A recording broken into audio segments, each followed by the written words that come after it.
9, versículo 11 até o verso de número 15.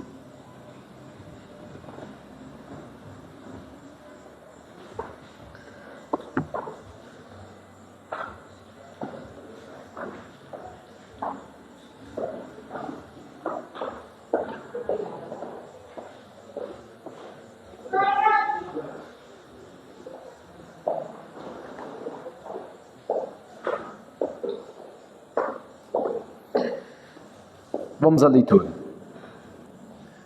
Quando, porém, veio Cristo como sumo sacerdote dos bens já realizados, mediante o maior e mais perfeito tabernáculo, não feito por mãos, quer dizer, não desta criação, não por meio de sangue de bodes e bezerros, mas pelo seu próprio sangue, entrou no Santo dos Santos uma vez por todas, tendo obtido eterna redenção.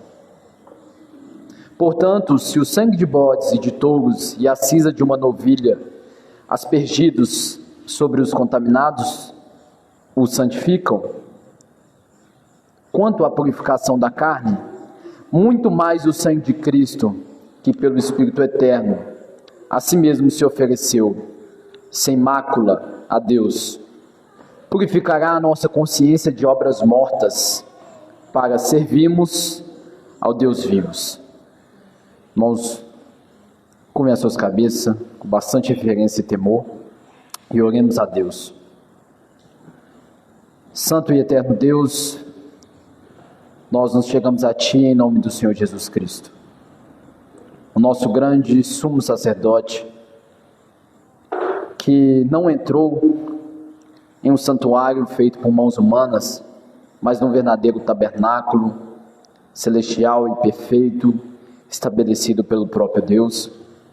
Nós te louvamos porque a nossa redenção não foi conquistada com sangue de animais, nem por sacrifícios repetidos, imperfeitos, mas pelo precioso sangue de Cristo Jesus, derramado de uma vez por todas, suficiente, eficaz e eterno. Confessamos, Senhor, que muitas vezes tentamos te servir com uma consciência ainda acusada, presos, talvez de nossas obras mortas, mas reconhecemos que somente o sangue de Cristo pode purificar o nosso interior e nos capacitar a servir ao único Deus vivo.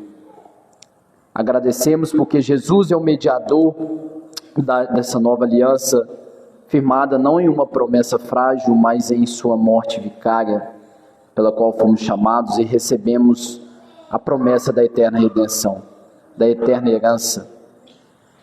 Recebe, ó Deus, o nosso culto, mas não como um mérito nosso, mas como uma resposta humilde e grata, de corações gratos, Pai, da obra perfeita de Cristo. Concede-nos, nesse momento, reverência, uma fé santa, uma santa alegria, para que nós te sirvamos com corações purificados e vidas rendidas à tua graça. Em nome do teu Filho Jesus Cristo que nós oramos, bendizemos o teu santo nome. Amém. Irmãos, vamos à leitura de Deus, Êxodo capítulo 20, verso 1 ao 17. Foi entregue aos irmãos, no papel A4 plastificado, que é a lei de Deus. Vamos ler toda a igreja.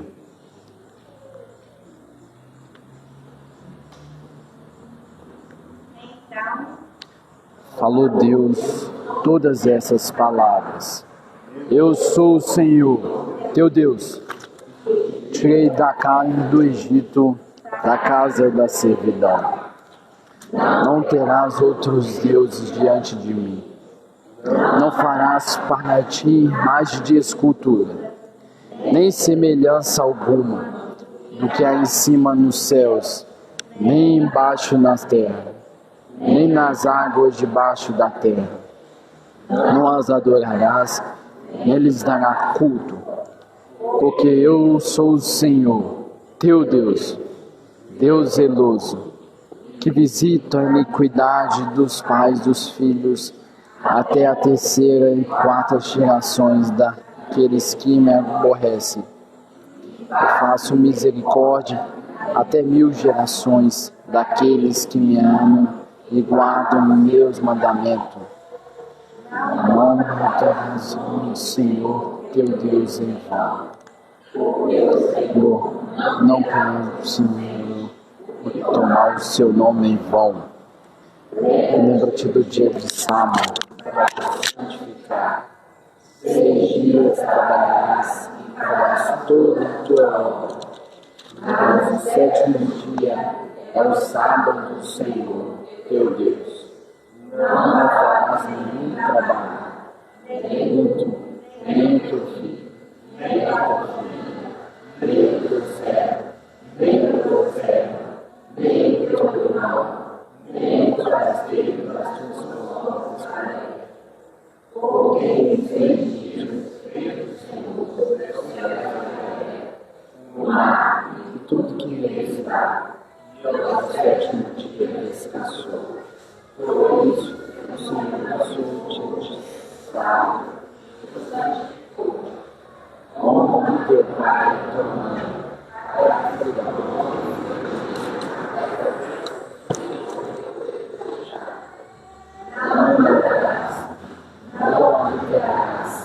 Não adulterarás, não tirarás falso testemunho contra o teu próximo, não cobiçarás a casa do teu próximo, não cobiçarás a mulher do teu próximo, nem o seu servo, nem a sua serva, nem o seu boi, nem o seu jumento, nem coisa alguma que pertença ao teu próximo.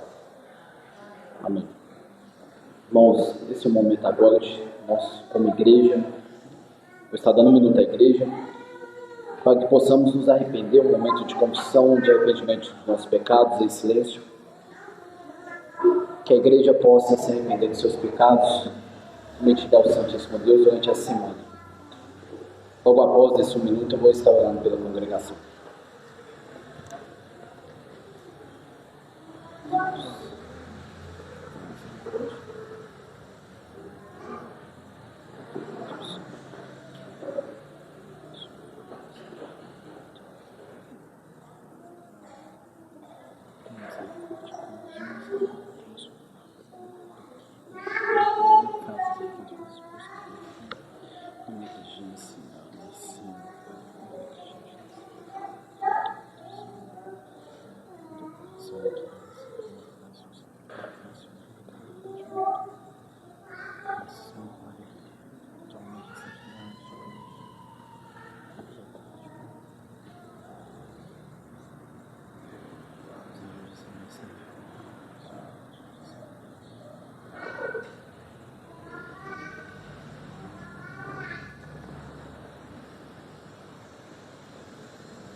Ó Deus, tua palavra diz em 1 João capítulo 2, no verso 1, diz que meus filhinhos, essas coisas vos escrevo para que não pequeis, e se alguém pecar, temos um advogado para com o Pai, Jesus Cristo justo.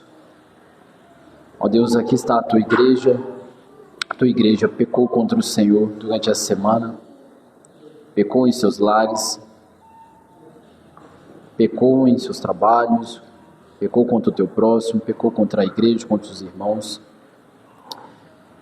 E, ó Deus, nós te pedimos, ó Deus, que o Senhor produza em nós, Pai, uma vida que odeia o pecado, que ama a tua justiça, que ama a piedade, que ama a santidade.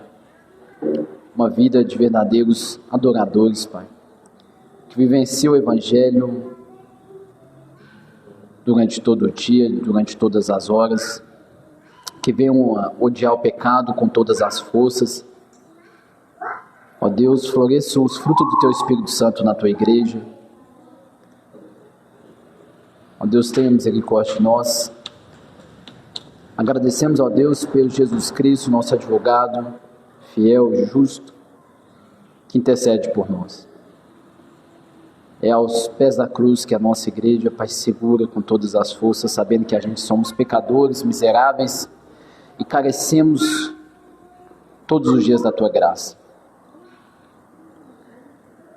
Produz em nós uma novidade de vida, corações servis, verdadeiros servos. Ó Deus, cristãos que não amam o mundo, cristãos que não se conformam com o mundo, cristãos que não amam mais a amizade mundana do que a amizade do corpo de Cristo, Pai, dos seus irmãos em Cristo, cristãos que se preocupam com o seu próximo, cristãos que amam verdadeiramente servir o reino de Deus. Nos ajude. Falhamos muito nessa parte. Ó Deus, floresça, cresça em nós, floresça em nós os frutos do Teu Santo Espírito. Nos dê, Pai, o amor excelente, o amor paciente, o amor bondoso, o amor que não se exaspera, o amor que não procura seus próprios interesses, o amor que se alegra com a verdade, que não se alegra com a justiça, ó Deus. Tenha misericórdia de nós. O amor que tudo sofre, tudo espera, tudo crê, tudo suporta. Nos ajude durante essa semana, Pai, a não cair em pecados repetitivos. Que o pecado em nossa vida venha a ser um acidente, Pai. Um acidente, mas não um pecado voluntário. Livra de nós de querer pecar, Pai. Nos livra disso, nos livra de ser hipócritas, fariseus, pagãos na ceia, demônio em nossos lares, falsos cristãos no mundo, Pai. Tenha misericórdia de nós. Nos ajude a ser cristãos que sem a gente abrir a boca, Pai, a gente demonstra Cristo em nossa postura, em nosso caráter, em nossa vida. Em nome do Teu Filho Jesus Cristo que nós oramos e te agradecemos. Amém. Nós vamos ao primeiro cântico, Salmo 67, parte B, que se trata as nações rendem graça. Cantemos toda a igreja. Gracioso conosco abençoar, fazendo, pois, Deus rosto em nós resplandecer, a fim de que na terra se saiba o teu caminho, em todas as nações a tua salvação. Que os povos todos louvem a ti, os povos todos alegres-se exultando, a gente escolhe, pois julgas retamente os povos com justiça e guias as nações na terra, ó Senhor. Que os povos todos louvem a ti, os povos todos, a terra deu seu fruto, e Deus, o nosso Deus, teu povo abençoa, assim nos abençoa, e todos os confins da terra temerão.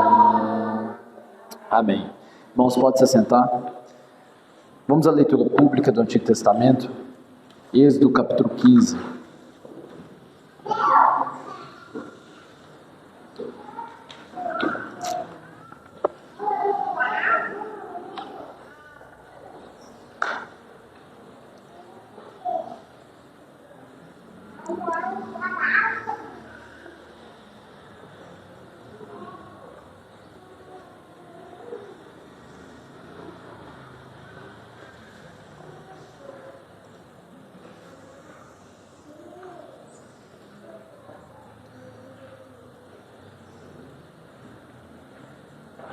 Êxodo capítulo 15, vamos à leitura.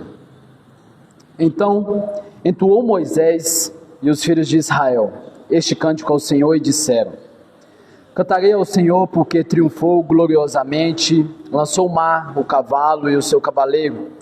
O Senhor é a minha força e o meu cântico, ele me foi por salvação. Este é o meu Deus, portanto eu o louvarei. Ele é o Deus de meu pai, por isso eu o exaltarei. O Senhor é homem de guerra, Senhor é o seu nome. Lançou no mar os carros de Faraó e o seu exército, e os seus capitães afogaram-se no mar vermelho. Os vagalhões os cobriram, desceu às profundezas como pedra. A tua destra, ó Senhor, é gloriosa em poder, a tua destra, ó Senhor, despedaça o inimigo. Na grandeza da tua excelência, derribas os que se levantam contra ti.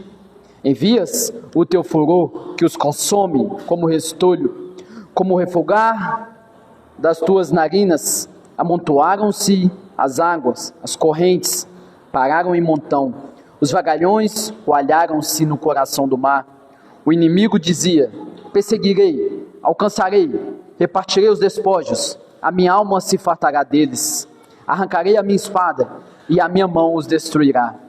Sopraste com o teu vento e o mar os cobriu. Afundaram-se como chumbo em águas impetuosas.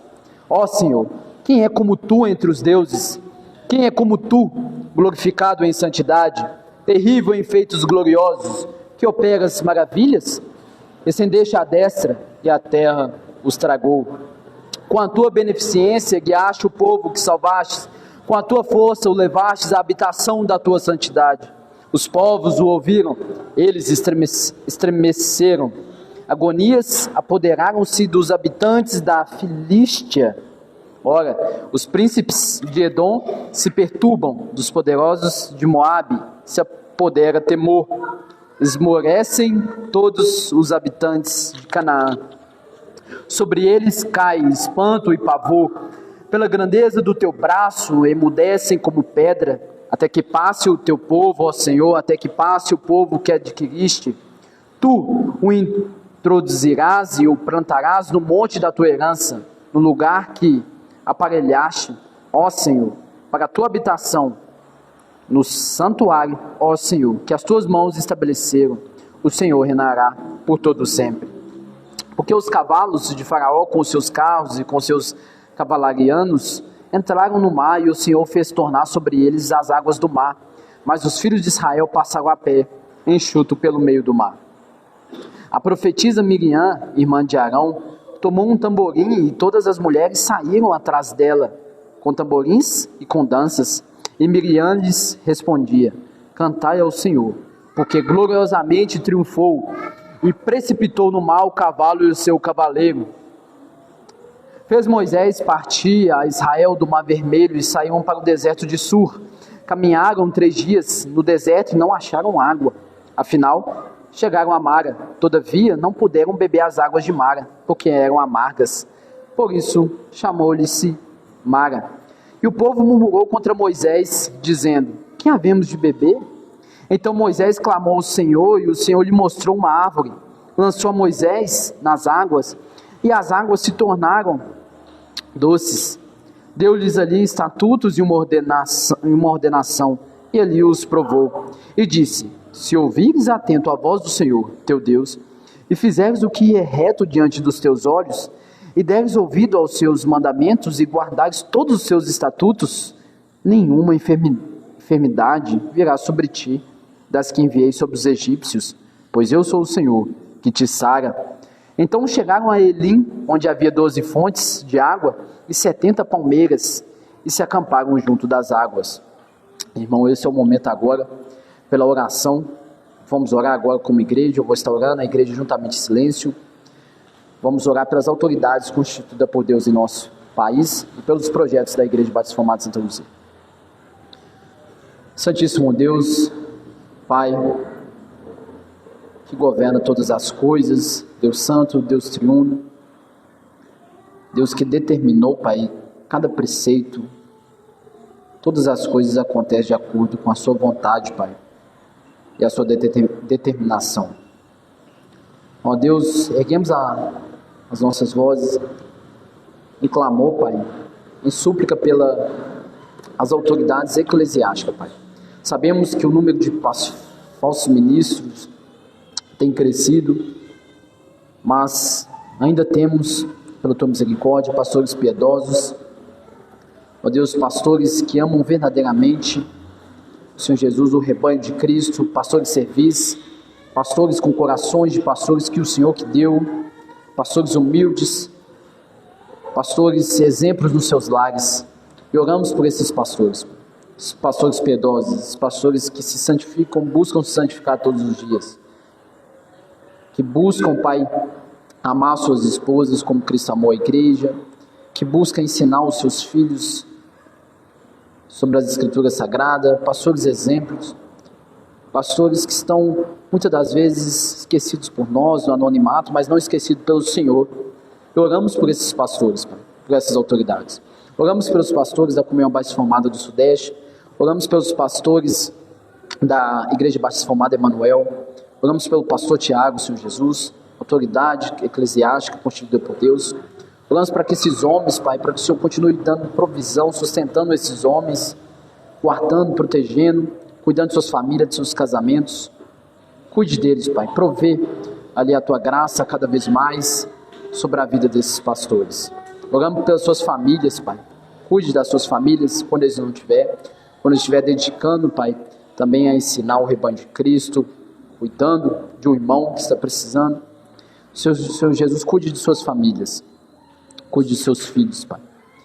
Ó Deus, oramos também pelas autoridades, Pai, da parte de políticos, Pai, no nosso país, o presidente, o atual presidente do Brasil, Pai, Luiz Inácio Lula da Silva, o STF, os três poderes, judiciário, administrativo, legislativo, todos esses, Pai, fazem parte ali do governo político de nosso país.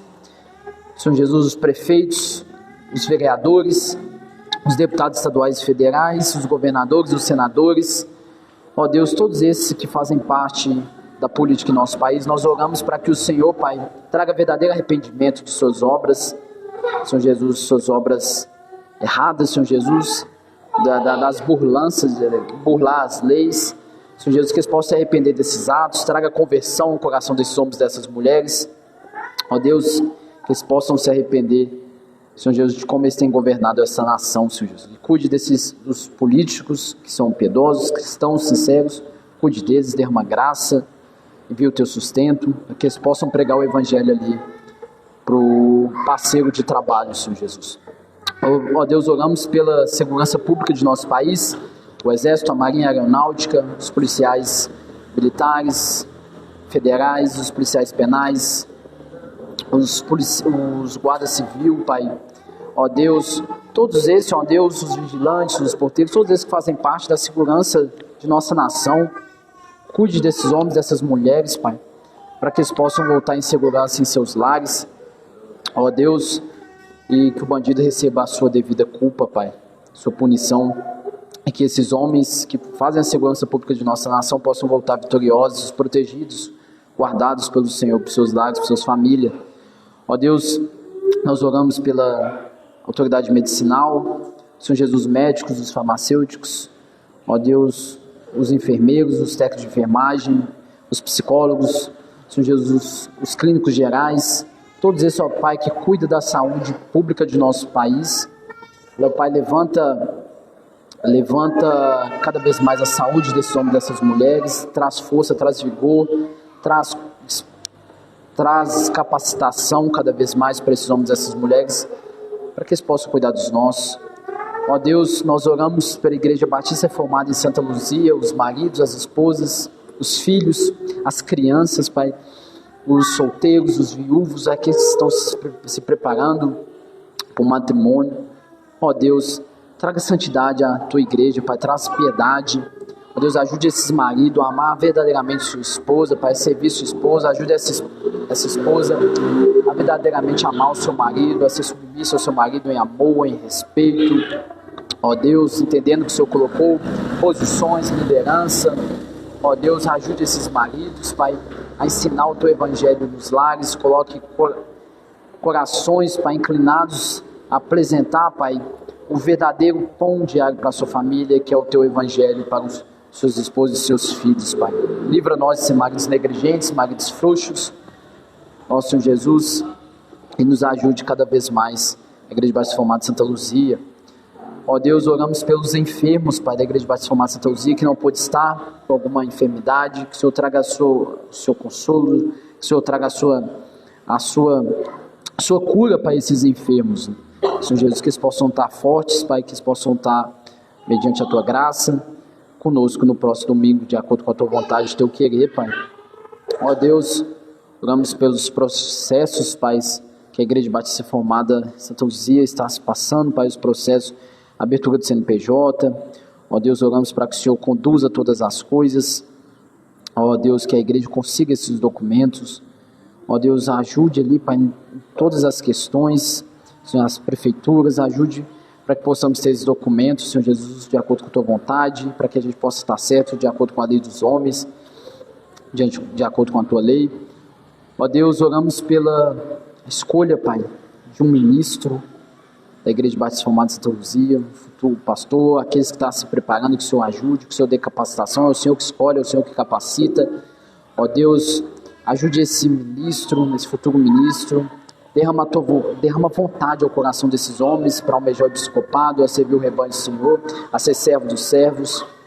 Ó Pai, capacita esses homens, ó Senhor Jesus, a ser verdadeiros hospitaleiros, amar a sua esposa, ser marido de uma só esposa, não ser dado ao vinho, ser dedicado aos estudos, à leitura, à vida servil, Pai, primeiramente em seu lar, em ser exemplo de como amar a sua esposa, em ser exemplo de como governar a sua casa, ensinar os seus filhos. Ó Deus, ajude esses homens, Pai. Ajude os homens também, Pai, que estão em preparação, ou então a Tua igreja também, na escolha de diaconatos, Pai, de diáconos, homens que verdadeiramente querem servir, Pai, o Teu rebanho, a igreja, o corpo de Cristo. Ajude, Pai, a Tua igreja na escolha sábia desses homens, Pai, para servir o rebanho de Cristo. Ó Deus, tudo isso nós oramos e Te pedimos em nome do Teu Filho Jesus Cristo. Amém. Irmãos, vamos ao segundo cântico, Salmo 146, parte B, que se trata a fraqueza do homem e a fidelidade de Deus. Cantemos toda a igreja. Aleluia, ó minha alma, glorifica o Teu Senhor. E durante a minha vida cantarei em Seu louvor. Não confieis em governantes, nem nos homens para salvar. Seus projetos cessam todos quando o Espírito lhes sai. Bem-aventurado aquele cujo Deus é o de Jacó, que recebe seu auxílio, esperando em Deus Javé.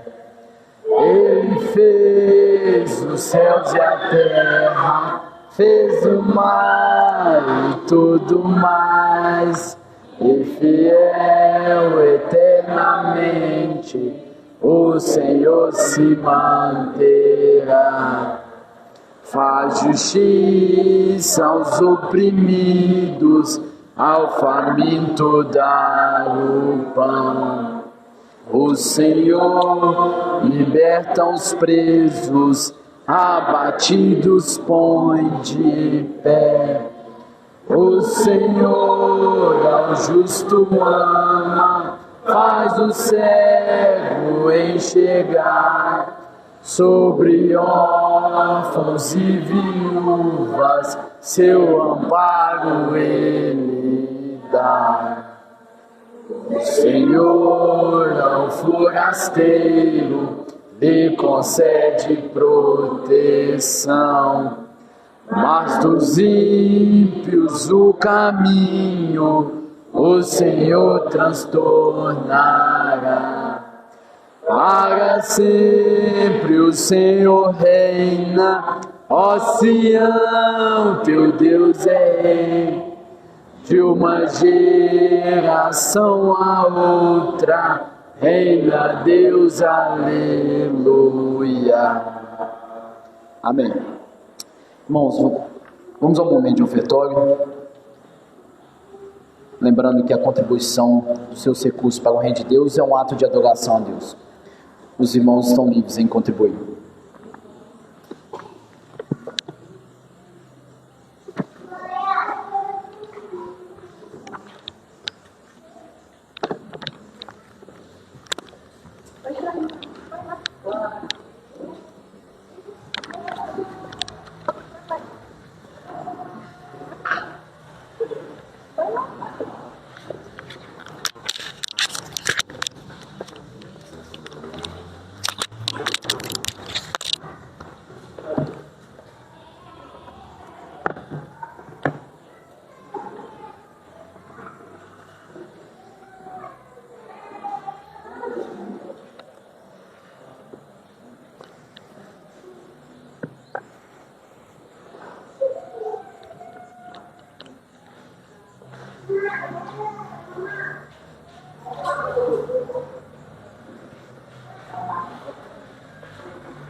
Bom dia, irmãos.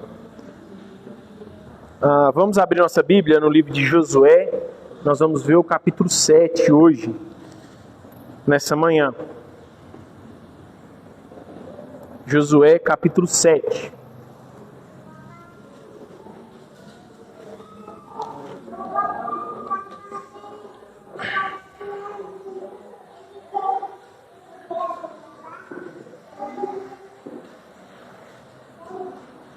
Os irmãos que forem encontrando, marquem aí com o dedo que nós vamos fazer uma oração e uma breve introdução, tá?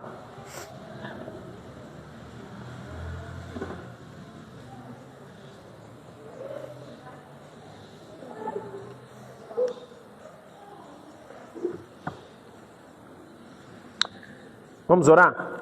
Senhor, nós te agradecemos porque o Senhor se faz presente no nosso meio. E nós sabemos disso porque o Senhor disse que estaria. Senhor, nós te louvamos por meio de hinos, estamos rendendo graças ao Senhor, com o coração, ó Pai, contrito, quebrantado, te adorando em espírito e em verdade. E nós te pedimos, ó Pai, que neste momento o Senhor nos ajude e fale ao nosso coração. Fale ao nosso coração através da sua palavra, a palavra que pertence ao Senhor e não a nós. Que o Teu Santo Espírito abra a nossa mente, o nosso coração, e que a semente dessa palavra possa encontrar um coração fértil nessa manhã.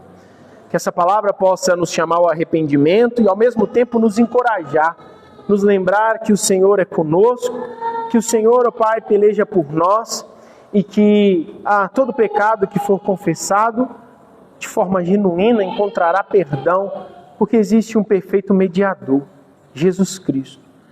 Senhor, que essa verdade possa aquecer o nosso coração nessa manhã e nos encorajar a continuar vivendo como santos. Pessoas, ó Pai, que são marcados pela busca e a luta constante pela santidade. Que essa venha a ser a nossa realidade, quanto indivíduo e quanto corpo local. É o que nós te pedimos, te louvamos e bendizemos o Teu nome. Amém. Irmãos, antes da gente ler o capítulo 7, eu preciso fazer uma breve introdução do livro para a gente ficar muito inteirado aqui no contexto, tá? O livro de Josué, ele vai retratar aqui a chegada de Israel, né? A chegada dos hebreus à terra prometida, a Canaã, né?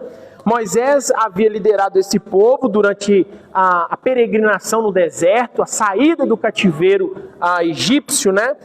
E essa peregrinação no deserto. Moisés aqui, que ele figura como sendo o porta-voz de Deus para o povo, na verdade.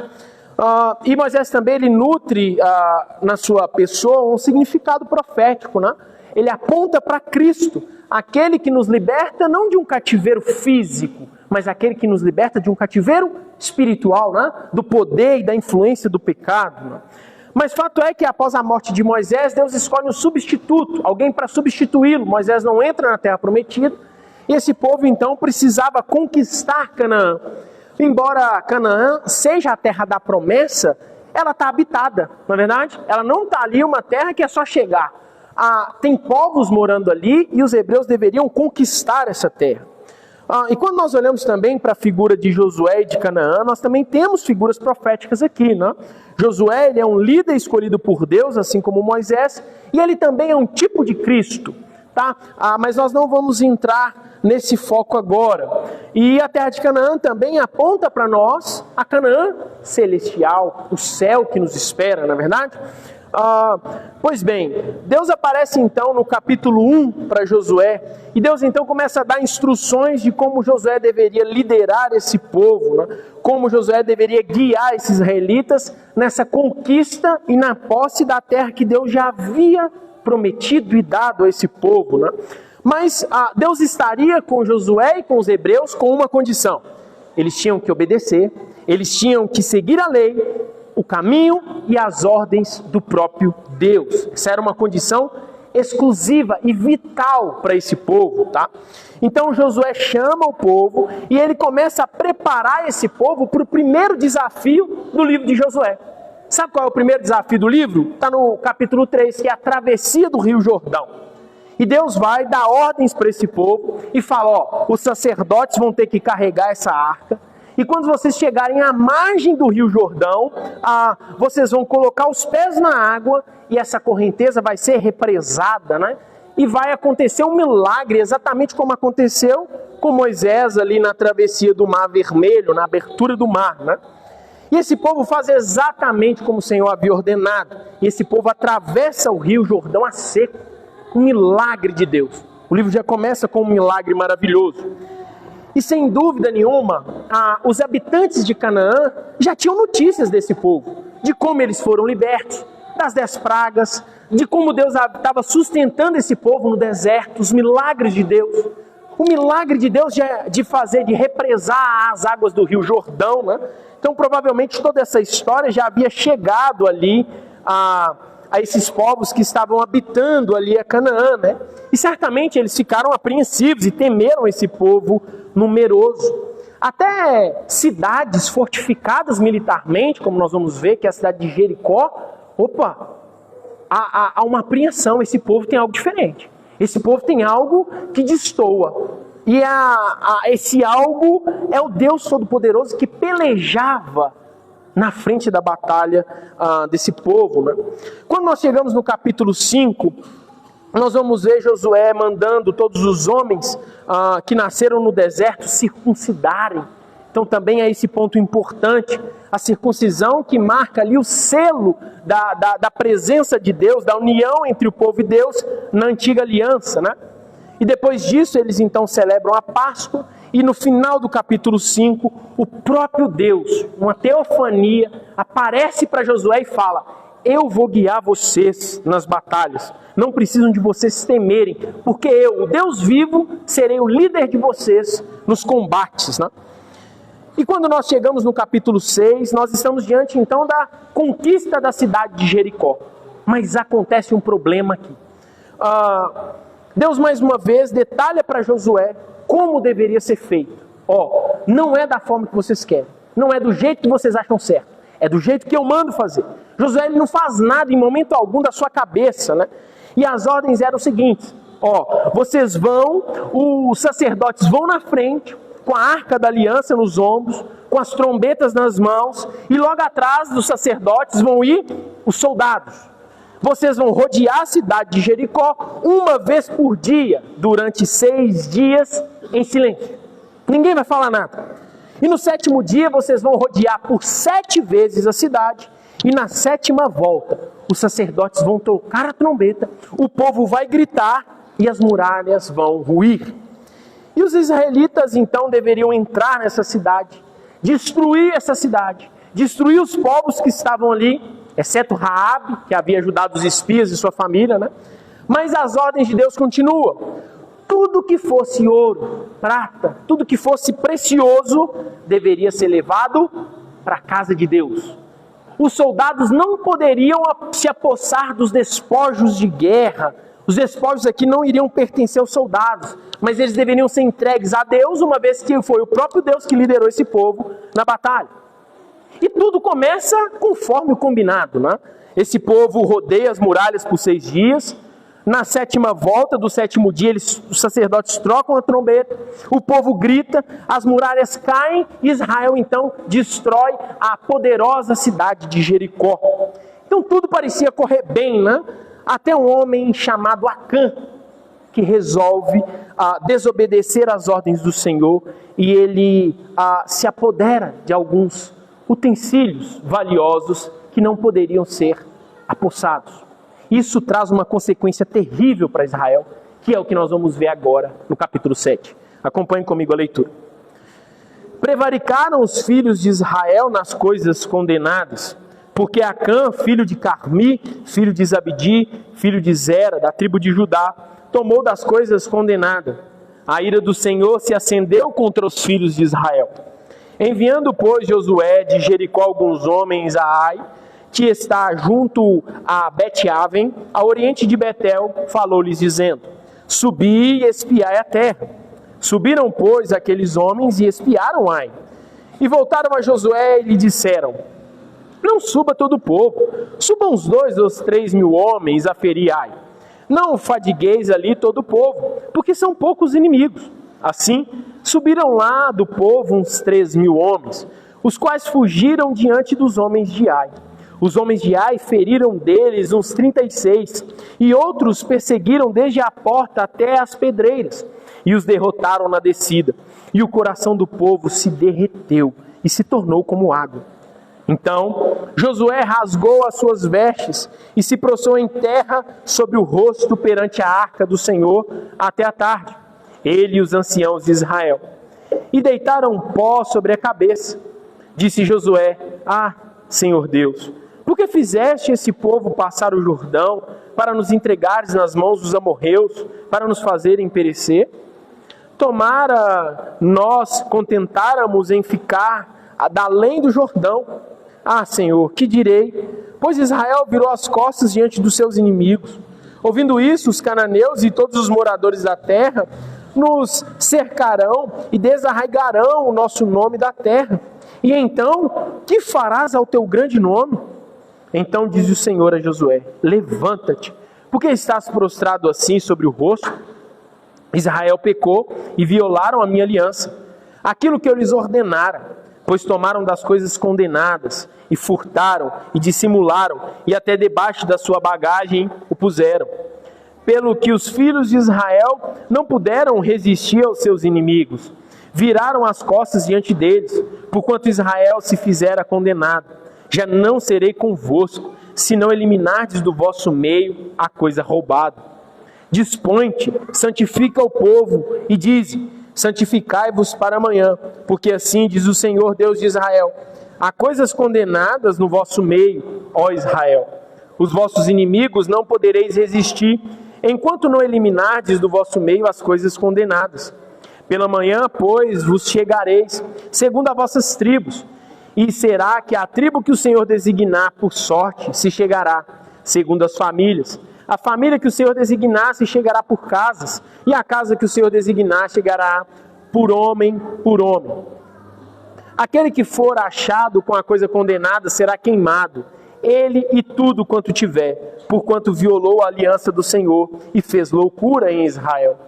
Então Josué se levantou de madrugada e fez chegar a Israel, segundo as suas tribos, e caiu a sorte sobre a tribo de Judá. Fazendo chegar a tribo de Judá, caiu sobre a família dos Zeraitas. Fazendo chegar a família dos Zeraitas, homem por homem, caiu sobre Zabdi. Fazendo chegar a sua casa, homem por homem, caiu sobre Acã, filho de Carmi, filho de Zabdi, filho de Zera, da tribo de Judá. Então disse Josué a Acã: filho meu, dá glória ao Senhor, Deus de Israel, e a ele rende louvores, e declara-me agora o que fizeste, não me ocultes. Respondeu Acã a Josué e disse: verdadeiramente pequei contra o Senhor, Deus de Israel, e fiz assim e assim. Quando vi entre os despojos uma boa capa babilônica, e 200 ciclos de prata, e uma barra de ouro de peso de 50 ciclos, cobicei-os e tomei-os. E eis que estão escondidos na terra, no meio da minha tenda, e a prata por baixo. Então Josué enviou mensageiros que foram correndo à tenda, e eis que tudo estava escondido nela, e a prata por baixo. Tomaram, pois, aquelas coisas do meio da tenda, e as trouxeram a Josué e a todos os filhos de Israel, e a colocaram perante ao Senhor. Então Josué e todo Israel com ele tomaram Acã, filho de Zera, e a prata, e a capa, e a barra de ouro, seus filhos e suas filhas, seus bois, seus jumentos, suas ovelhas, sua tenda, e tudo quanto tinha, e levaram-nos ao vale de Acor. Disse Josué: por que nos conturbaste? O Senhor hoje te conturbará. E todo Israel o apedrejou, e depois de apedrejá-los, queimou-os. E levantaram sobre ele um montão de pedras, que permanece até o dia de hoje. Assim o Senhor apagou o furor da sua ira, pelo que aquele lugar se chama o Vale de Acor, até o dia de hoje. Louvado seja Deus. Meus irmãos, aqui nos versos 2 ao 5, nós vemos Israel marchando contra a cidade de Ai, né? E Ai parecia ser uma cidade, o que o texto nos diz, bem menor que Jericó, uma cidade militarmente fraca, vulnerável, né? A ponto dos espias falar assim: não precisa levar muita gente. O exército, deixa parte do exército descansando. Nós vamos vencer facilmente essas batalhas, né? Mas havia um detalhe importantíssimo e vital aqui que os espias não sabiam. O que faria toda a diferença: Deus não mais liderava aqueles povos nas batalhas. Deus não mais estava com aquele povo. Deus não ia pelejar por eles. Um homem dentre o povo, um único homem, havia pecado. E esse pecado trouxe consequências terríveis, não só para Acã, não só para a casa de Acã, mas para todo o Israel, né? E nós lemos o texto, e o pequeno exército de Ai então desmoraliza Israel por completo na batalha, né? E nessa empreitada, diz o texto, que 36 soldados, né, morrem. Israel então fica envergonhada, desanimada. O texto fala que eles se derretem, né, diante dos seus inimigos. Mas fato é, meus irmãos, que a vitória que nós podemos ver no capítulo 6 de Israel contra Jericó não havia sido em nenhum sentido mérito dos soldados, bravura do povo. Muito pelo contrário. O segredo da vitória era que o Senhor dos céus pelejava por eles. A garantia de conquista da terra era Deus estar com eles. Caso contrário, eles estariam arruinados, perdidos.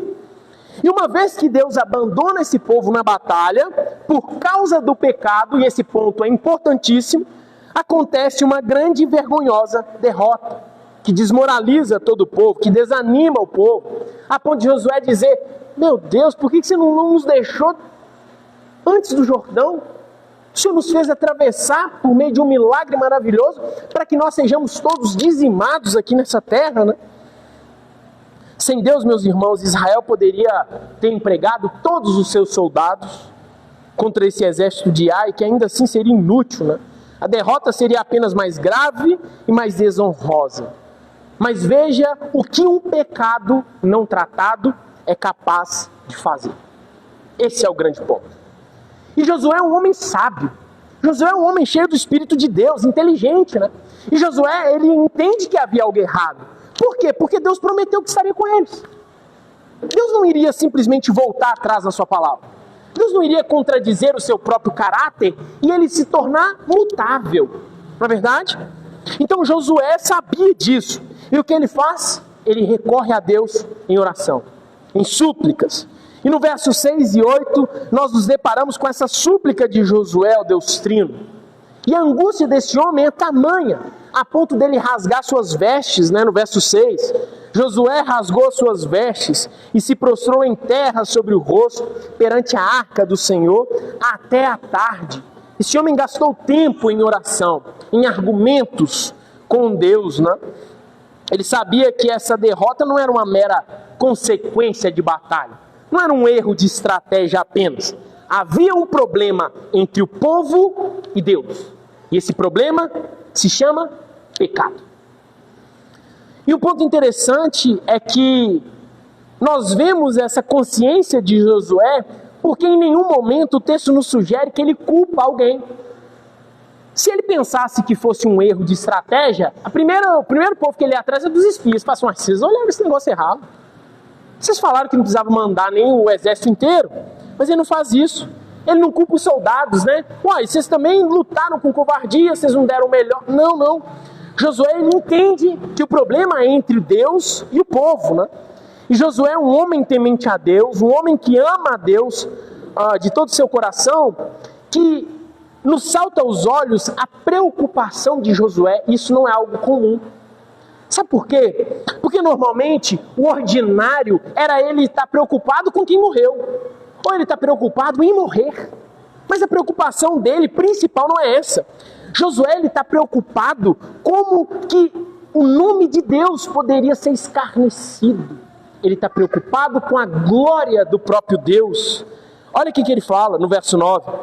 Ouvindo isso, os cananeus e todos os moradores da terra nos cercarão e desarraigarão o nosso nome da terra. E então, que farás o teu grande nome? E essa é uma preocupação de quem de fato ama a Deus, não é verdade? Em outras palavras, Josué está dizendo a Deus, Deus, se nós formos destruídos, o seu grande e precioso nome vai ser zombado. Eles vão dizer que não tem Deus em Israel. Eles vão dizer que não valeu de nada a sua libertação que o Senhor nos deu da escravidão do Egito.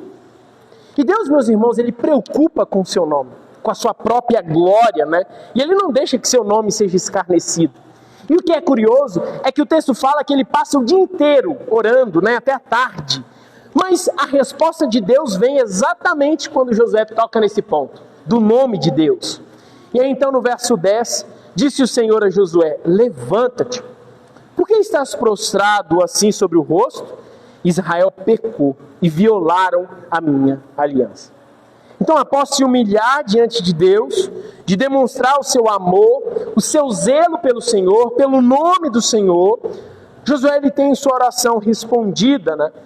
E o que é interessante é que aqui no verso 10 acontece algo que não é muito comum também. Deus manda Josué parar de orar. Para. Não adianta você ficar aqui o dia inteiro. Para de orar. E aí se nós olhamos para essa ordem no verso 10 de forma rápida, né?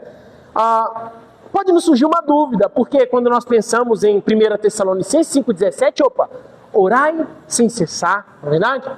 O próprio Cristo, o maior exemplo de oração que nós temos, nos ensina a fazer as nossas súplicas conhecidas a Deus, né? E tudo isso é verdade, meus irmãos, mas o que nós aprendemos é que há momentos que não adianta orar. É necessário confrontar e corrigir o pecado. Era momento disso aqui. A oração ela é de fato um meio de graça maravilhoso. E nós devemos desfrutar e fazer uso desse meio de graça diariamente, recorrentemente. Mas há momentos que nós temos que tirar os nossos joelhos do chão e agir. E um desses momentos é a disciplina. Não adiantava ficar orando se o pecado não for tratado. A oração não substitui a santificação. A oração não substitui o arrependimento. Nós podemos orar o dia inteiro, uma noite inteira, se nós não tratamos o pecado, se nós ocultamos o pecado, há um problema. E esse problema não vai ser solucionado. E olha no verso 11 a resposta de Deus, né? Israel pecou, violaram a minha aliança, furtaram, levaram as coisas condenadas, dissimularam. Deus está dizendo para Josué, Josué, há trabalho para fazer, levanta. A disciplina tem que acontecer. Não vai ficar assim. Eu dei uma ordem, eu falei que eu estaria com vocês com uma condição, e vocês violaram essa condição. Então você ficar aqui chorando não vai adiantar. Para, levanta a cabeça e vai atrás do erro, vai atrás do pecado. Para haver arrependimento tem que haver confissão. Para só então haver reconciliação. Há etapas que tem que ser seguido. Caso contrário, eu não vou ser mais com vocês. E de fato vocês vão ser destruídos. Meus irmãos, nós temos que entender que o mesmo segredo de uma Israel vitoriosa é o segredo de uma igreja vitoriosa, que é a presença de Deus no nosso meio. Não são coisas, não é templo bonito, não são pessoas legais, não é conhecimento teológico, não é uma pregação bonita, não é uma oratória boa, não é isso. Não é pessoas dispostas a trabalhar, é Deus no nosso meio. Porque se Deus não tiver, tudo é pó, vai acabar. Está fardado ao fracasso, exatamente como aconteceu com Israel. E outro ponto interessante que nós podemos observar aqui ainda no verso 11, é que Deus em momento algum acusa Acã. Será que Deus não sabia que foi Acã? Claro que sabia, Deus é onisciente, não é verdade? Mas mesmo sabendo que Acã é o transgressor, Deus diz para Josué: Israel prevaricou. Israel pecou. Ou seja, o pecado de um é atribuído a todos. O pecado de um é o pecado de todos. Por causa de Acã, a ira de Deus se acendeu contra todo Israel. E a pergunta nossa é: por quê? E a resposta é porque Deus trata o seu povo como unidade. Deus não nos trata de forma individual. A todo momento nas Escrituras nós vemos referência a nós, e quando eu digo nós, eu estou me referindo à igreja, como sendo parte de um corpo que tem Cristo como cabeça. Nós vemos referência à igreja como sendo um templo, e nós somos as pedrinhas que estamos compondo esse templo, firmados na pedra angular, que é o próprio Cristo. Outra figura de linguagem é que nós somos os ramos e Cristo é a videira. Ou seja, Deus nos trata como um corpo, como uma unidade, e não de forma individual. A ideia é a coletividade.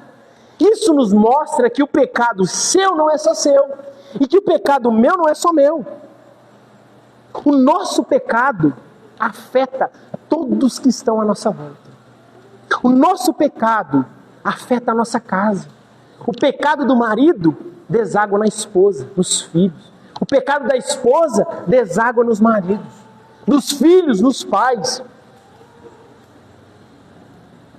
Por isso, meus irmãos, aquela ideia de que o meu irmão não tem nada a ver com a minha vida, eu estou na igreja, mas o meu pecado é o meu problema e não desrespeita a ninguém, isso é uma ideia satânica. Porque ela vai totalmente ao oposto do que o próprio Deus nos ensina. O meu pecado é de interesse de vocês. O pecado de vocês é de interesse meu. Claro que é. Olha para a resposta de Deus para Josué. Israel prevaricou. E não Acã prevaricou. Né? Nós temos a obrigação, né? A obrigação de cuidar uns dos outros. De observar os frutos uns dos outros. De observar a conduta uns dos outros. A igreja tem a obrigação de disciplinar. Olha, esse tempo que nós estamos estudando a confissão, o quanto nós vemos a preocupação do escritor em destacar a obrigação da igreja.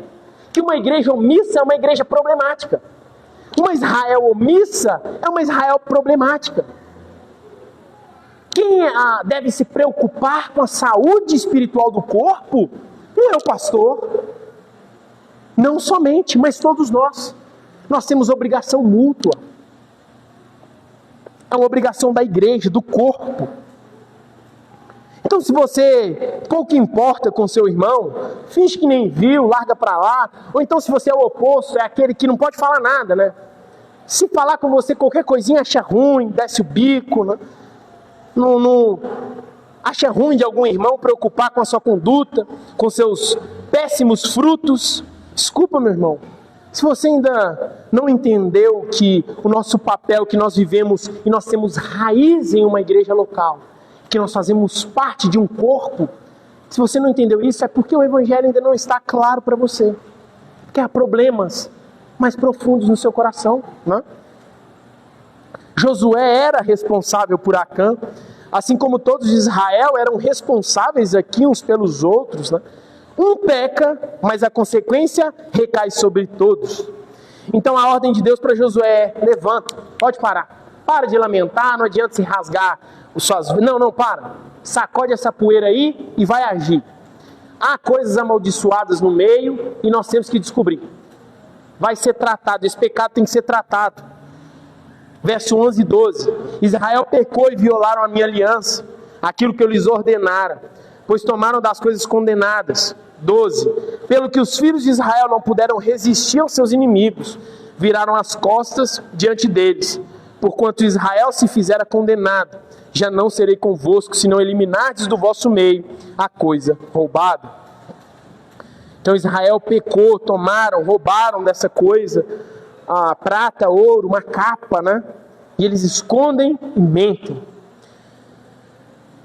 Quando nós olhamos aqui para os versos 13 ao 15, Deus então começa a dar instruções novamente. Olha, Deus, de novo, é como a todo momento Deus pega Israel pela mão e ensina cada passo.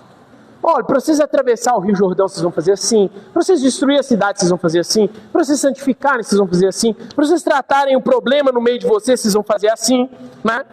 Então, a ordem agora é que eles deveriam passar a noite examinando cada um seu próprio coração, né? Eles deveriam se santificar e na manhã seguinte, Deus iria mostrar de quem era a culpa. Seria lançado a sorte, né? O texto não nos diz, mas com base em outros textos, é bem provável que a sorte aqui é usado por meio do Urim, do Tumim, né? Uma estola sacerdotal que tinha 12 pedras, que cada pedra simbolizava aqui uma tribo de Israel, né? E essas pedras seriam jogadas ou sorteadas, e Deus então mostraria a tribo que ele queria. E depois a mesma coisa com as famílias e assim por diante.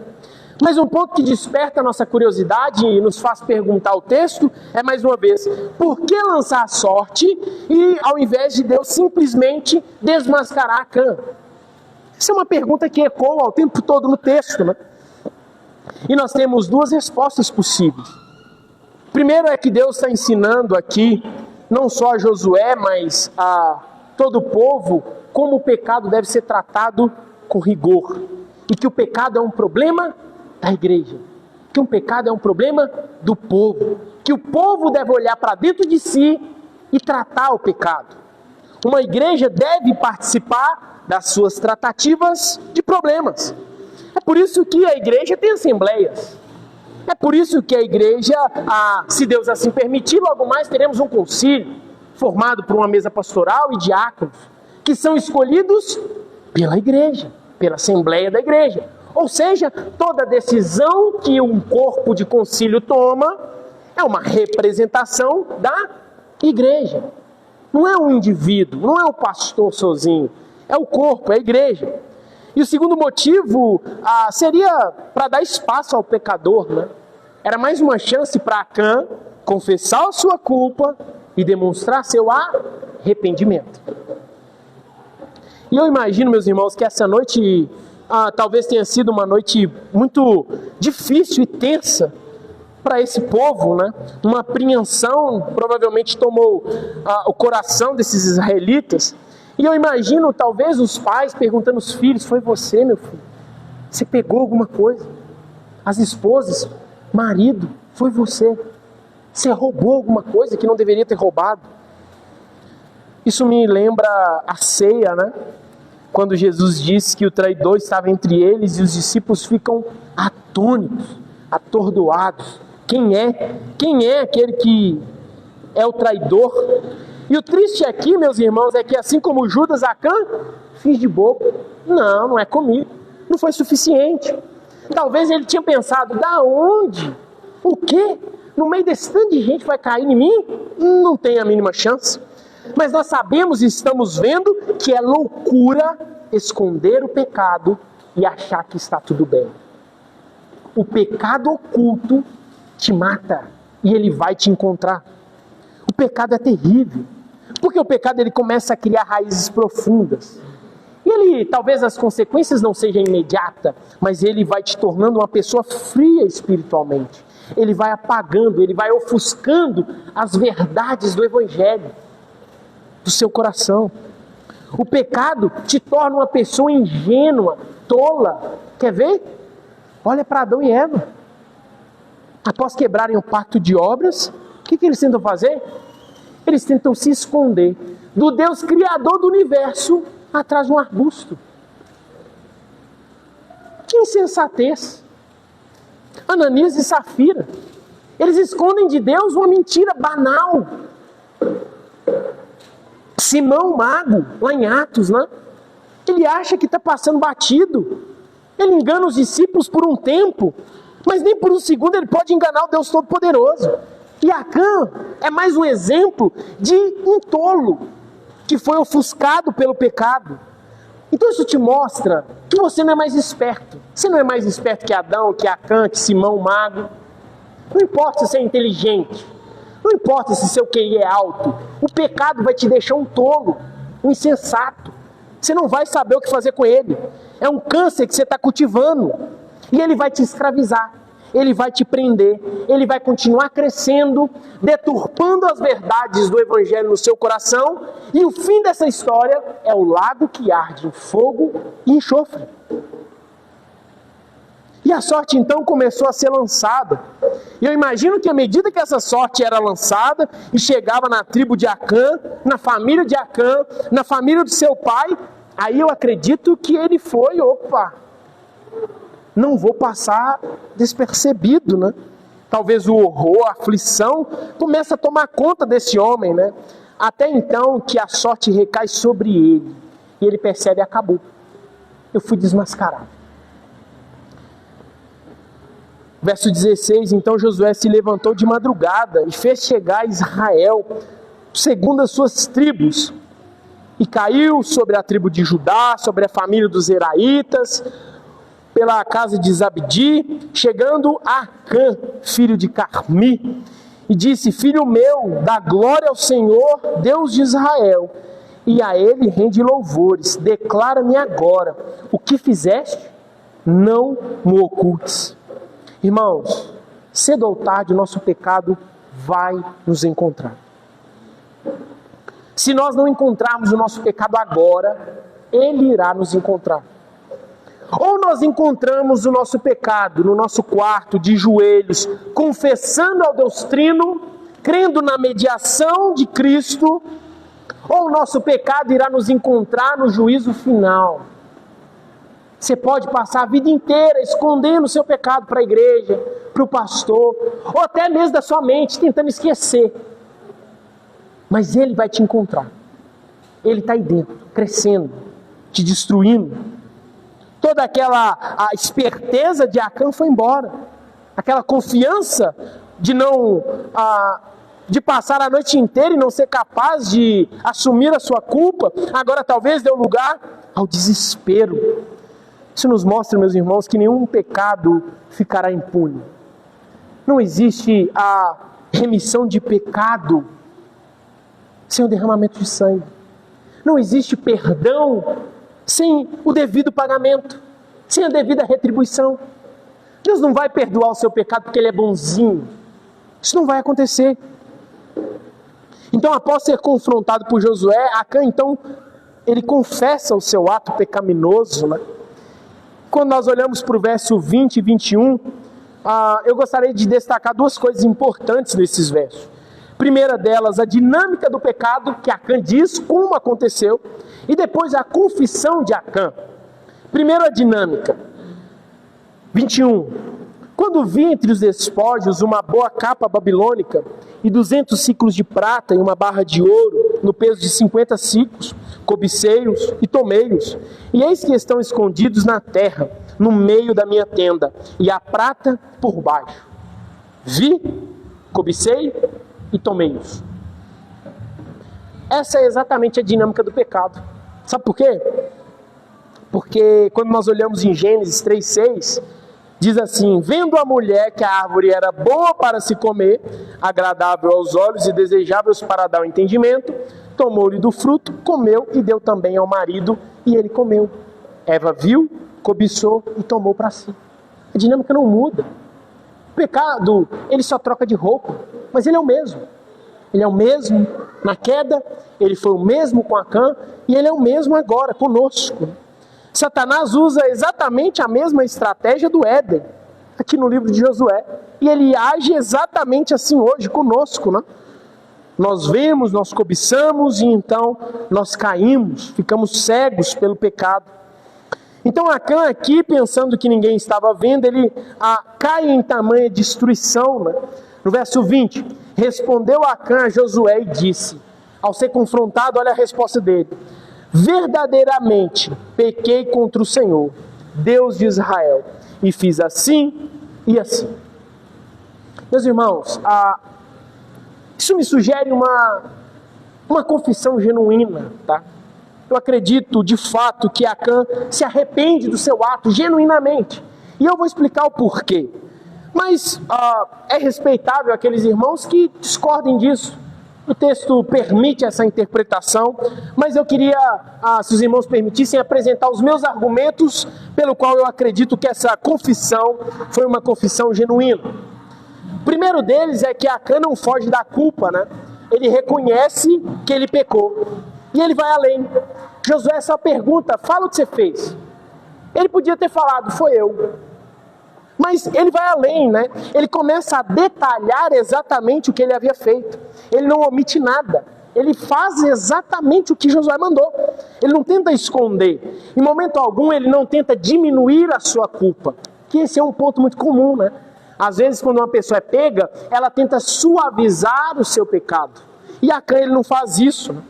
Olha no Éden, quando Adão é confrontado. O que ele fala? Foi a mulher que você me deu. Quando Eva é confrontada, ela devia ter falado, eu fui a serpente que você criou. Quase que isso, né? Então, se nós queremos saber se o arrependimento de alguém é sincero, é olhar para a confissão, para as palavras dessa pessoa, né? Porque quem se arrepende não arruma desculpa. Quem se arrepende não tenta suavizar o pecado, né? Quem se arrepende está disposto a enfrentar as consequências do seu erro, né? Inclusive a vergonha pública. Porque ele está mais preocupado com o perdão eterno do que uma vergonha terrena, não é verdade? E Acã aqui, ele não coloca a culpa em ninguém. Olha que ele diz, verdadeiramente pequei contra o Senhor, Deus de Israel, e fiz assim e assim. Irmãos, de fato eu creio que Acã possa ter sido perdoado por Deus, né? Afinal, aqui, Deus não rejeita um coração arrependido. Não nos cabe aqui dizer se Acã foi salvo ou não. Entretanto, nós estamos diante daquilo que Paulo fala em 1 Coríntios verso 5, né? Entregue esse homem a Satanás para que seu corpo seja destruído e o seu espírito seja salvo no dia do Senhor. Talvez tenha sido essa a questão. Mas veja bem, há uma distinção que nós temos que ter em mente, e esse é o ponto principal. Uma coisa é ser perdoado, outra coisa é ter as consequências do seu ato retirado. Isso não acontece, tá? Deus não faz isso. Por causa do pecado de Acã, 36 homens morreram. Por causa do pecado de Acã, Israel foi envergonhada. Por causa do pecado de Acã, a glória de Deus foi ofendida e o nome de Deus foi escarnecido. Portanto, a consequência disso não seria retirada. Se houve perdão ou não nos cabe, eu acredito que sim, mas as consequências não. Por meio de Cristo, os nossos pecados são perdoados? Claro, são. Perfeito mediador. Mas as consequências dos nossos atos não é retirada. As cicatrizes das nossas desobediências, por vezes, poderá nos acompanhar por toda a nossa vida. Uma coisa não nutre relação com a outra, né? E às vezes nós confundimos isso. Às vezes um irmão peca no meio do corpo e é como se eu pedir perdão, é como se todo mundo fosse esquecer, né? Mas não é assim. Há consequências. Há consequências no meio do povo. Há consequências para o indivíduo. E essa consequência não tem relação com o perdão salvífico ou não. E talvez nós estejamos diante de um exemplo disso, né? O fato aqui de Acã ter pedido perdão e confessado não o isentou da disciplina, né? O fato de pedir perdão e assumir a vergonha talvez é apenas um sinal de arrependimento genuíno. Mas não é uma omissão por parte da igreja, né? Uma igreja, mesmo que um membro peque no seu meio e ele diga, perdão, eu pequei, ainda assim a igreja o disciplina. Pedir perdão não é imunidade para fugir das consequências dos seus atos. Não confunda isso. E às vezes nós achamos que pedir perdão é estar de alta numa brincadeira. Não, eu estou de alta. Não. Pedir perdão mostra apenas que você de fato nasceu de novo. Mas as consequências devem ser aplicadas no meio eclesiástico. Acã aqui, ele rouba ao próprio Deus e ele é responsável, então, por trazer essa maldição para todo Israel, né? Verso 25, por que nos conturbastes? Olha, é um termo tão forte, né, que Josué usa. o Senhor hoje, porque você nos conturbou, o Senhor hoje te conturbará. E todo Israel o apedrejou, e depois de apedrejá-los, queimou-os. O pecado de Acã, meus irmãos, como eu disse, matou 36 pais de famílias, né? E ele deveria pagar com a própria vida. O salário do pecado é a morte, e aqui foi de fato, literalmente a morte física. Era algo que Deus já havia dito antes mesmo da investigação, né? Antes mesmo de lançar a sorte. Deus falou, vai ser tratado assim, assim e assim. Por isso Josué e Israel trata desse jeito. E essa pena de morte então é executada. A Acã, sua mulher, seus filhos, todos os seus pertences, né, são apedrejados e queimados. O texto não deixa explícito, mas talvez a família de Acã possa ter sido omissa, conivente, mas aqui é mera especulação e o texto não entra nessa questão. Então, após essa disciplina, após esse apedrejamento, é feito um monte, e naquele lugar, e esse nome daquele lugar se passa a chamar Acor. Acor tem o significado de perturbação, né? Para que esse povo pudesse olhar para aquele monte e lembrar, todo pecado terá sua justa retribuição. Nenhum pecado ficará impune. Esse era o objetivo do monte, não é verdade? E o texto termina dizendo que o Senhor apagou o furor da sua ira. Na linguagem de hoje diz assim, então a ira do Senhor passou. Meus irmãos, a menos que o pecado seja descoberto, ao menos que o pecado seja tratado por meio da disciplina e extinto do meio do povo, a ira de Deus não passará. Isso se aplica em duas vertentes. Isso se aplica no pecado original, na nossa descendência lá em Adão, o nosso representante federal. Ou Cristo morreu por nós, ou a ira de Deus contra nós não será aplacada. E também os nossos pecados, de quebrar a lei recorrentemente, os nossos pecados diários. Ou nós confessamos esses pecados confiando na mediação de Cristo, ou a ira do Senhor não se apaziguará. Uma igreja que nutre e cultiva o pecado no seu meio, atrai a ira do Deus Todo-Poderoso. Exatamente como aconteceu com Israel. E é interessante que, após eliminar a causa do pecado, nós não vamos ler, mas se olharmos para o capítulo 8, nós vamos ver que Israel peleja novamente contra a cidade de Ai e derrota aquele povo, né? Então Deus continua a liderar esse povo até que eles conquistem toda a terra de Canaã. Eu gostaria de fazer algumas aplicações para nós nessa manhã. E não há outra aplicação, meus irmãos, do que sermos encorajados por esse texto a confessar os nossos pecados ocultos ao Senhor.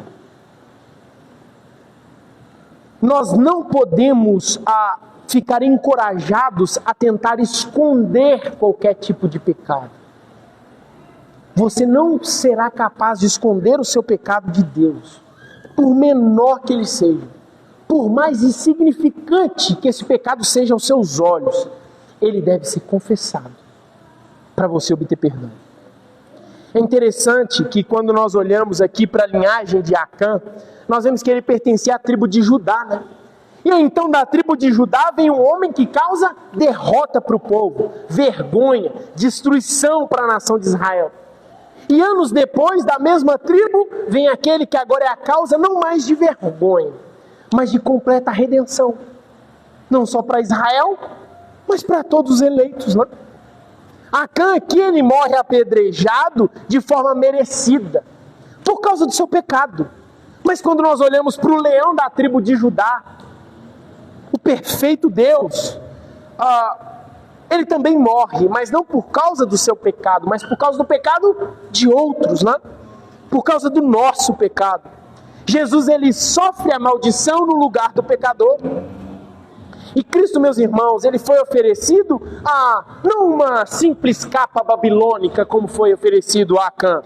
não algumas gramas de ouro, mas a Cristo foi oferecido os reinos dessa terra, não é verdade? A Cristo foi oferecido a glória desse mundo, não é verdade? A Cristo é tentado no deserto, mas diferente do primeiro Adão, diferente de Acã, ele triunfa a tentação.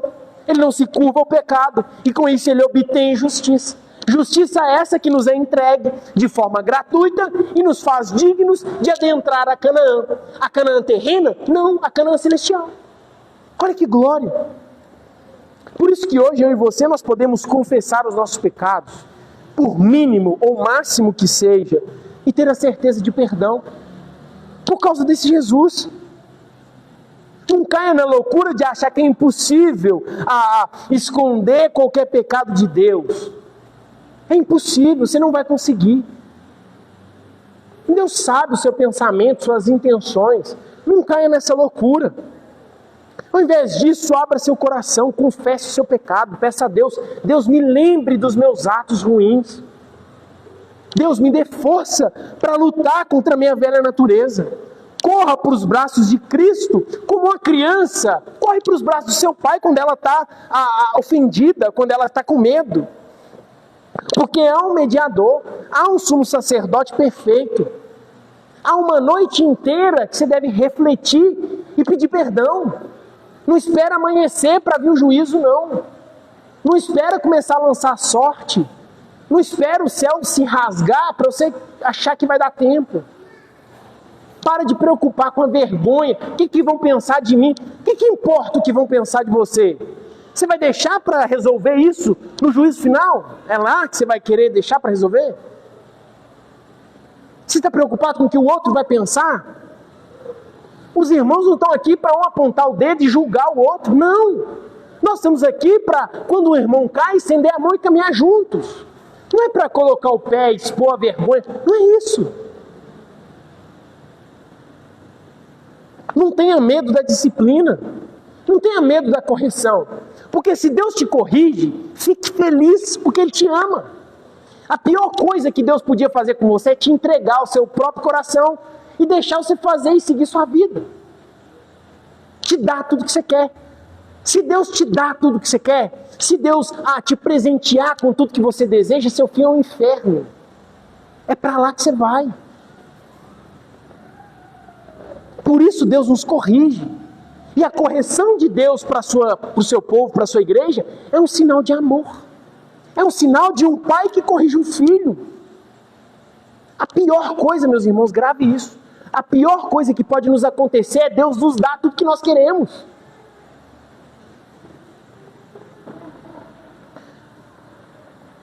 Confesse o seu pecado, porque, como diz o salmista, os ouvidos de Deus não estão tapados para que Ele não nos possa ouvir. As mãos de Deus não estão encolhidas para que não possa nos abençoar. Não falta misericórdia em Deus para que não possa nos corrigir, nos chamar novamente ao caminho da santificação. Porque nós devemos olhar sim para o Vale de Acor. E quando nós olhamos para o Vale de Acor, nós veremos então um montão de pedras, né, que nos lembrará que o pecado obrigatoriamente será pago. Mas nós olhamos para o Vale de Acor, imediatamente nós temos que olhar para o Gólgota. E olhar para aquela cruz vazia, para o túmulo vazio e lembrar que a nossa dívida foi paga uma única vez e para todo sempre. E o momento de tratar o seu pecado é aqui e agora. É diariamente. Senhor, nós te louvamos. Nós te louvamos porque a sua misericórdia se renova a cada dia, a cada manhã. E ainda estar vivo é um sinal da sua graça.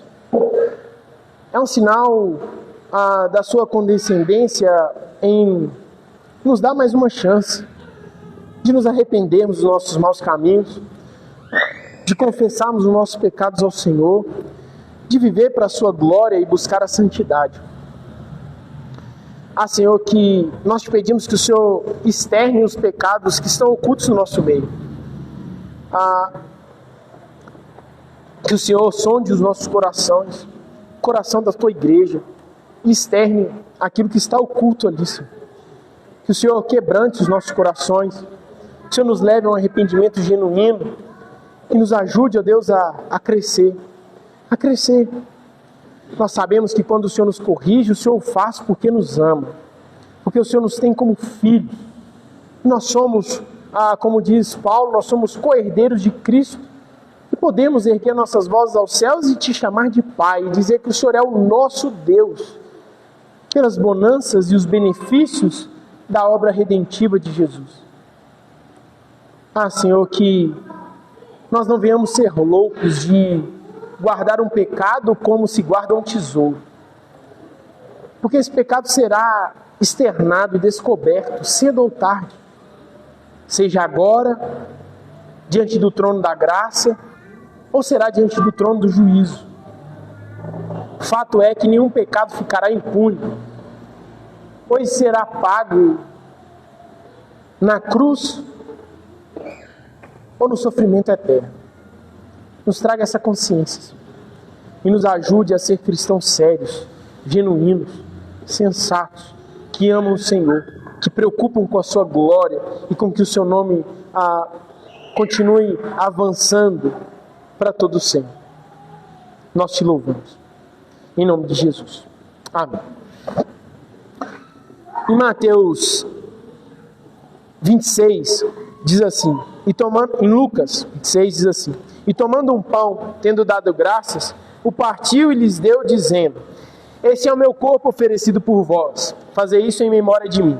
Semelhantemente, depois de cear, tomou o cálice, dizendo, este é o cálice da nova aliança, no meu sangue derramado em favor de vós. Agora o verso 21 nos traz uma terrível verdade. Diz assim, todavia, a mão do traidor está comigo à mesa. Porque o Filho do Homem, na verdade, vai segundo o que está determinado, mas ai daquele por intermédio de quem ele está sendo traído. Então começaram a indagar entre si quem seria, dentre eles o que estava para fazer isso. É possível, se na igreja do próprio Cristo havia um traidor sentado à mesa, é possível que haja traidores no nosso mundo. E traidores são aqueles que comem e bebem sem discernir o corpo e o sangue, que comem e bebem juízo para si, que não nutre fé na mediação perfeita de Cristo, que trata o pecado como algo banal, relativo, que peca de forma voluntária, que não preocupa certificar da sua salvação, que acha que a igreja é uma brincadeira, é um lugar para passar tempo, é um lugar onde eu me sinto bem. Está tão na moda, né? Estar bem comigo mesmo, né? E um lugar que eu sinto uma paz. Mas não é essa paz que você sente que te salva. É a fé em Jesus Cristo. E se você não nutre fé em Cristo, você é o traidor sentado à mesa. Não existe uma terceira opção. Ou você é filho, ou você é o traidor. Então, nesse momento, curve a sua cabeça enquanto os irmãos vão distribuir e confesse a Deus o seu pecado. E louve a Deus por tamanha salvação, crendo na mediação de Jesus Cristo. Você tem um minuto.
Okay.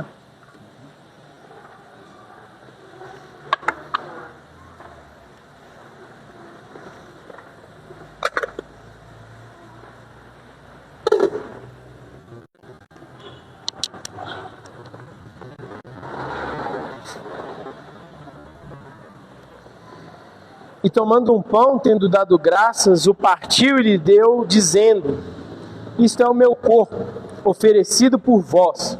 Fazer isso em memória de mim. Vamos dar graças a Deus. Senhor, nós te louvamos. Nós te louvamos, ó Pai, pelo seu infinito amor e pela sua graça.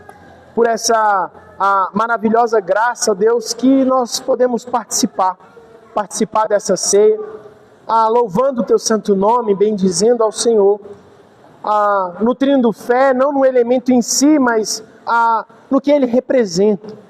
Nós olhamos para trás, vemos a cruz que fortalece a nossa fé no hoje e alimenta a nossa esperança na segunda vinda. Nós te louvamos e te damos graça. Pode dar graças a Deus e vamos participar.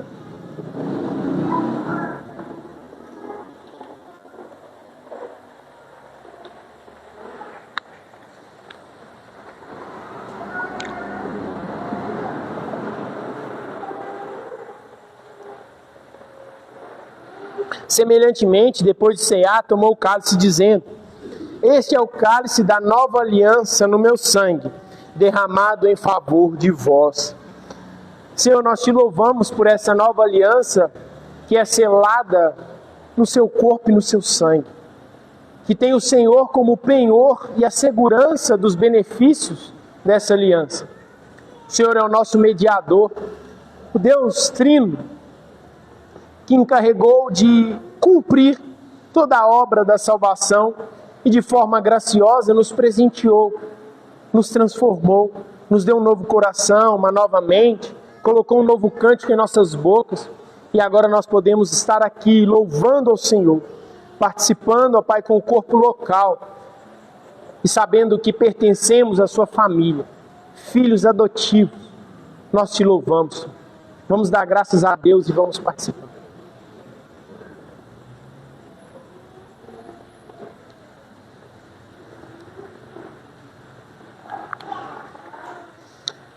Daniel, faz uma oração agradecendo a Deus por este momento.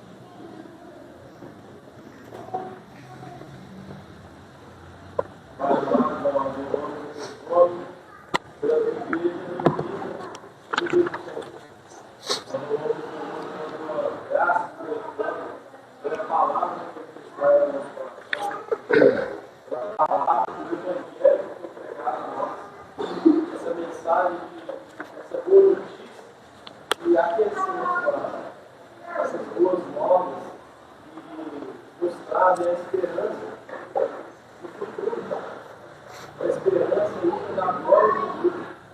Nossos corações possam descansar nessa esperança e que o nosso coração possa obedecer a tua palavra, para confessar os nossos pecados, confiar no Senhor, depositar a nossa esperança na tua graça e na tua palavra. Foi prometido a Deus. Perdoa os nossos pecados, Senhor. Faz de nós obedientes. Faça com que nós caminhamos no proceder, na tua vida e agora. Em nome de Jesus. Amém, amém. Irmãos, vamos pegar aqui o nosso boletim, vamos ler a profissão de fé. Olha só que interessante. Nós já estamos há mais de um mês na primeira parte do credo, né? A gente vê o quanto ele é rico, não é verdade? Vamos lá? Creio em Deus Pai Todo-Poderoso, Criador dos céus e da terra. Cremos num Deus que criou os homens, que criou o mundo e que ele reflete os seus atributos na sua criação, não é verdade? Nós podemos olhar para a natureza e ver os atributos desse Deus. Nós podemos olhar uns para os outros e ver também os atributos comunicáveis desse Deus. O nosso amor, a justiça, a misericórdia. mesmo que de maneira imperfeita, elas refletem a glória desse próprio Deus, né? Em Gênesis 1 nós vemos essa afirmação, em Salmos 33, 6, João 1, 3, Hebreus 11, 3, né, que diz: pela fé entendemos que foi o universo formado pela palavra de Deus, pelo verbo, pelo próprio Cristo, né? De maneira que o visível veio a existir das coisas que não aparecem. Louvado seja Deus por esse Deus criador. Amém? Vamos cantar o último salmo, Salmo 118.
Senhor, nós te louvamos por esse culto maravilhoso, pela tua palavra que foi pregada de maneira visível, por meio da ceia, por esses meios de graça, que nós saímos daqui fortificados, ó Deus, e com a nossa fé fortalecida. Que o Senhor nos leve em paz para nossas casas, que o nosso domingo seja um domingo de devoção ao Senhor, e que a nossa semana seja uma semana, ó Deus, que o Senhor nos abençoe, nos capacite para as nossas lidas diárias. É o que eu te peço, te louvo e te agradeço, em nome de Jesus. Amém. Deus